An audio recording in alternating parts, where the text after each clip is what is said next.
Vechain continues to hold above significant key areas of support above the 0.032 and above the 20-day MA here on the 1-hour chart. And in today's video, I will be discussing the reasons as to why we need to continue holding above these significant areas and also break above the highs that we made above the 0.0339 in the next coming hours, and also give you my possible breakdown target areas basing my analysis on the Elliot wave structures. So make sure that you stick around till the end of the video.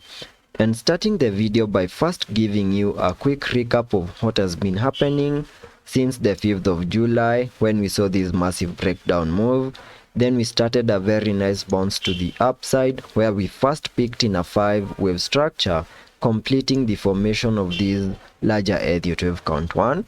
And after we peaked in that Elliot wave count 1, we started a bit of a breakdown move in the formation of this Elliot wave count 2 into the minimum target areas highlighted on the charts using this blue target area. And after we fully maximized the target area, we started an impulsive move to the upside in this larger Elliot wave count 3, whose minimum target areas we have fully maximized. And I gave you my minimum target areas by connecting the trend-based Fibonacci from the low of the first wave to the high of that Elliot wave count 1, then dragging the fibs to the low of the second wave, giving me my minimum target area for this wave 3 at the fib level 1.618, which perfectly lies above the 0.02929, which is an area we fully maximized. And we saw an extended wave 3 to the upside, fully maximizing the fib level 2.618, which perfectly lies above the 0.034. That increases the likelihood that we now have a high in place in the formation of this Elliot wave count 3, and in the next coming hours, there are high chances that we are going to get a bit of a pullback in the formation of this Elliot wave count 4.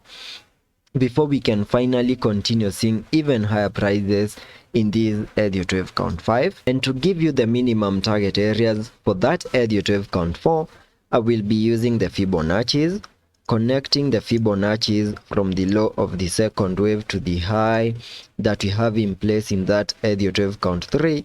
giving me a minimum pullback target area between the fib level 0.382 and the fib level 0.5.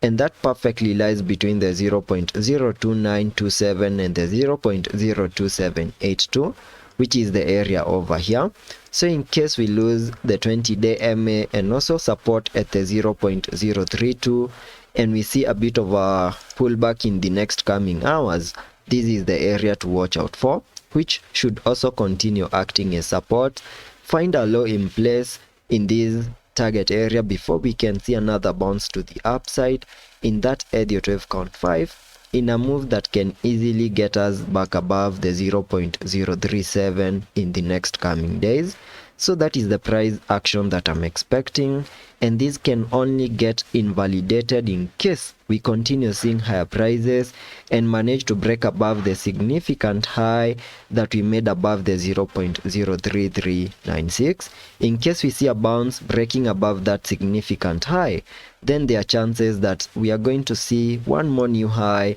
in this wave 3 before we can see our pullback in that Elliot wave count 4. So that is the price action that I'm expecting for the next coming hours. And that's all for this video, and I hope to catch you on the next one.